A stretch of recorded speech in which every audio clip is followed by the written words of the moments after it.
Bismillahirrahmanirrahim. Assalamualaikum warahmatullahi wabarakatuh. Selamat pagi anak-anak.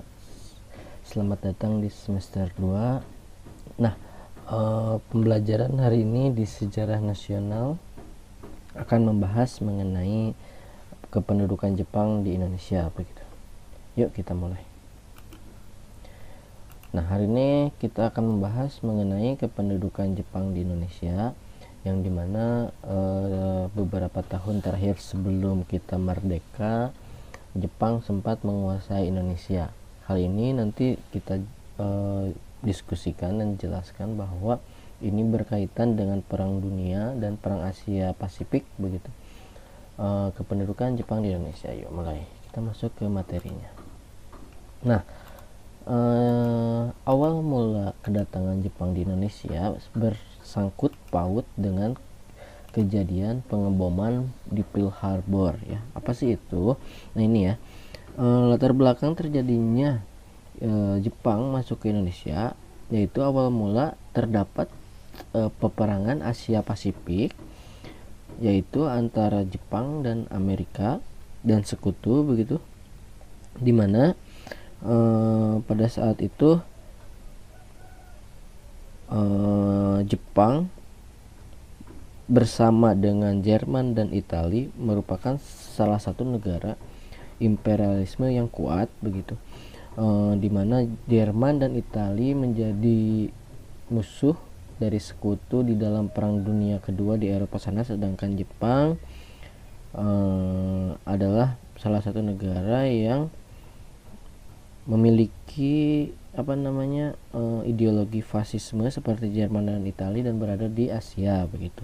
Nah, untuk menguasai Asia pada waktu itu Jepang melancarkan beberapa serangan-serangan begitu. Salah satunya adalah ke Pearl Harbor ini. Nah, apa sih itu Pearl Harbor ini? Ya, untuk menguasai Asia begitu, Jepang harus harus melancarkan serangan ke salah satu pangkalan militer Amerika di Pearl Harbor begitu. Nah, pada tanggal 7 Desember 1941 di hari Minggu terjadi pengeboman begitu ke Pearl Harbor, ke pangkalan perang Amerika di Lautan Pasifik, Angkatan Laut Amerika begitu. Nah, serangan ini telah merusak banyak kapal perang Amerika dan tidak banyak yang sempat melarikan diri, sehingga Pearl Harbor pada waktu itu menjadi suatu suatu alasan atau suatu hal yang menjadikan Amerika ikut ke dalam Perang Dunia ini.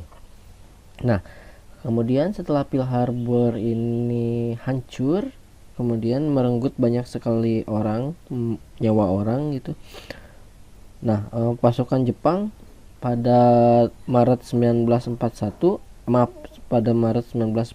bisa menguasai seluruh Asia Tenggara, karena yang asalnya dijaga atau ada musuh lain seperti Amerika ini kan sudah dihancurkan oleh Jepang pada tanggal 7 Desember 1941, sehingga pada bulan Maret 1942 akhirnya Asia Tenggara bisa dikuasai oleh Jepang begitu.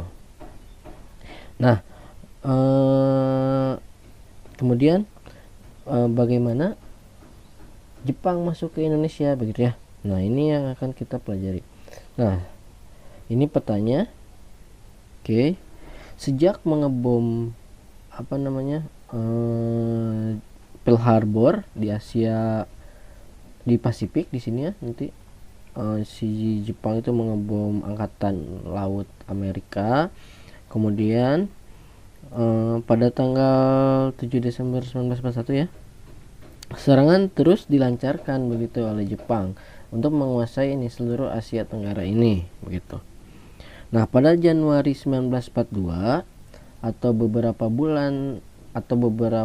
satu bulan setelah pengeboman di Pearl Harbor, Jepang akhirnya mendarat di Indonesia, yaitu di sini nih.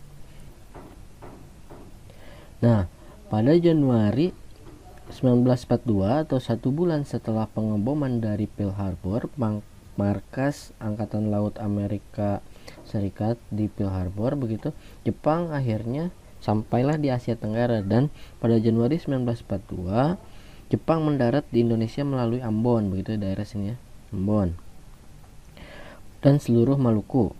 Meskipun pasukan KNIL atau pasukan Belanda pada waktu itu dan pasukan Australia berusaha menghalangi, tapi kekuatan Jepang tidak dapat dibendung pada waktu itu.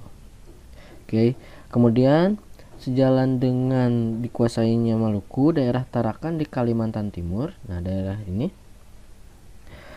kemudian dikuasai oleh Jepang bersamaan dengan Balikpapan, begitu. Pada Januari ke Tarakan tanggal 10 Januari dan jatuh pada tanggal 11 Januari. Kemudian Jepang melanjutkan ke Balikpapan dan jatuh pada tanggal 24 Januari. Kemudian Jepang ke Banjarmasin tanggal 16 Februari, sehingga hampir sebagian besar dari Kalimantan sudah dikuasai pada bulan Februari oleh Jepang, gitu ya. Oke, kemudian bersamaan dengan itu Jepang melakukan ekspansi ke daerah Jawa, begitu ya, ke daerah Jawa. Kemudian pada waktu itu pun daerah Manado sejalan dengan Tarakan, gitu ya, Manado pun akhirnya jatuh ke tangan Jepang, kemudian ke Kendari dan ke Makassar. Maka bulan Februari Jepang sudah menguasai antara Kalimantan, kemudian Maluku, kemudian Sulawesi, begitu. Nah, adapun di daerah yang sebelah barat, Jepang pun menguasai ke daerah Asia Tenggara terlebih dahulu, ke Bangkok, ke Malaysia dan sebagainya, hingga pada bulan pada bulan Desember Singapura diinvasi dan jatuh tanggal 15 Februari, hampir 2 bulan. Pada bulan Maretnya Jepang masuk ke Medan tanggal 12 Maret, kemudian ke Aceh dan jatuh pada tanggal 15 Maret. Jadi sangat cepat begitu Jepang untuk menguasai Indonesia. Jambi 4 Maret, kemudian Padang 19 Maret, kemudian Palembang pun jatuh pada 16 Maret. Sehingga pada bulan Maret hampir Sumatera dikuasai oleh Jepang. Kemudian setelah itu mereka menginvasi ke daerah Jawa, begitu ya. Dalam upaya menguasai Jawa telah terjadi pertempuran dulu di Laut Jawa, begitu di sini, yaitu pertempuran di Laut Jawa. Oke.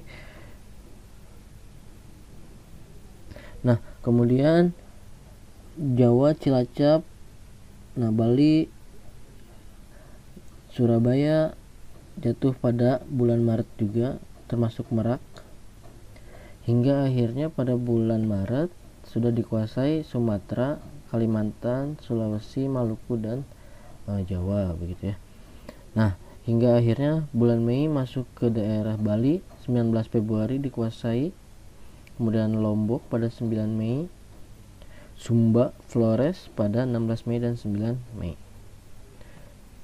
Hingga akhirnya Jepang menguasai Indonesia, begitu.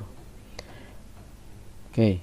Untuk menghadapi pasukan Jepang ini, sebenarnya pasukan sekutu sudah mempersiapkan diri, yaitu antara lain berupa tentara gabungan Abdakom namanya, ditambah satu kompi akademi militer kerajaan dan korps pendidikan perwira cadangan di Jawa Barat. Kemudian di Jawa Tengah pun telah disiapkan 4 batalion infanteri, sedangkan di Jawa Timur terdiri dari 3 batalion pasukan bantuan Indonesia dan 1 batalion marinir. Kan tetapi tentara Jepang mendarat di daerah Jawa itu dengan jumlah yang sangat besar, begitu, sehingga pasukan Belanda tidak mampu memberikan perlawanan. Nah, pasukan Jepang dengan sangat cepat gitu menyerbu pusat-pusat kekuatan Belanda pada waktu itu, seperti yang terlihat di dalam peta, begitu, sehingga kota-kota yang penting di Jawa, bahkan Sumatera, Kalimantan, dan Sulawesi itu dengan mudah dalam beberapa bulan dapat dikuasai, gitu. Nah, Jepang sendiri menguasai Indonesia atau Nusantara ini adalah untuk mempersiapkan pasukannya di dalam perang Asia Pasifik ini, yaitu di mana banyak sekali sumber daya alam yang ingin dimanfaatkan oleh Jepang di Indonesia seperti batu bara dan sebagainya sebagai amunisi di dalam perang begitu. Nah, menyimak dari gerakan tentara Jepang untuk menguasai Indonesia berlangsung begitu cepat ini memang menarik begitu ya. Hal ini ada kaitannya dengan perkembangan sebelumnya. Sejak Jepang atau negeri Sakura ini menjadi negara industri, tampil menjadi negara imperialis, Jepang mulai membutuhkan daerah-daerah baru begitu. Nah, salah satu daerah baru yang dimaksud adalah Indonesia. Keinginan Jepang untuk menguasai Indonesia karena di Indonesia kaya akan sumber daya alam yang dapat dimanfaatkan untuk pengembangan industri Jepang. Di samping itu juga terdorong oleh ajaran yang berkaitan dengan Shintoisme, khususnya tentang Hakko-Ichiu, yakni ajaran tentang kesatuan keluarga umat manusia. Ajaran ini diterjemahkan bahwa Jepang sebagai negara maju bertanggung jawab untuk membentuk kesatuan keluarga umat manusia dengan memajukan dan mempersatukan bangsa-bangsa di dunia. Jadi salah satu penyebab kedua selain untuk menguasai sumber daya alam dalam perang Asia Pasifik yaitu adalah karena Jepang itu ada ajaran dari Shintoisme itu. Nah, ajaran Hakko-Ichiu itu diperkuat oleh keterangan antropolog yang menyatakan bahwa bangsa Jepang dan Indonesia serumpun.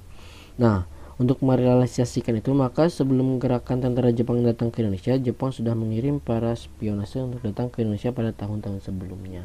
Nah, itulah kedatangan Jepang ke Indonesia, yaitu dimulai dari Tarakan dan Maluku dan Manado, dari mulai Kalimantan kemudian terus berlanjut begitu sehingga nanti suatu beberapa bulan ke depannya Indonesia dikuasai oleh Jepang yang ditandai dengan Belanda menyerah kepada Jepang di Kalijati pada tanggal 8 Maret 1942. Anak-anak, untuk hari ini saya cukupkan sekian, yaitu kedatangan Jepang ke Indonesia, kronologisnya begitu ya.